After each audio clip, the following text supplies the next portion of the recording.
Magandang gabi mga paps, kauwi lang natin galing sa biyahe as of 2 AM. Nag-start ako ng 3. So kauwi ko lang 2 AM. Kamusta yung biyahe nyo mga paps?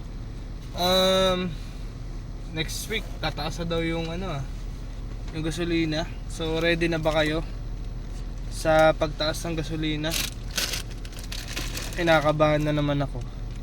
Sana dumagdag na rin yung pamasahe nun. Kasi kung hindi dadagdag, wala. Yari tayo. Kanya-kanyang tukod na naman tayo nito sa biyahe. Lalo ngayon. Medyo dumadami tayo. So sana yung pamasahe din madagdagan, no? So yun lang mga paps. Uwian na tayo. Maging relax lang ang lahat. Sana gumanda ang biyahe. At sana masolusyonan na yung mababang pamasahe. Let's grind lang.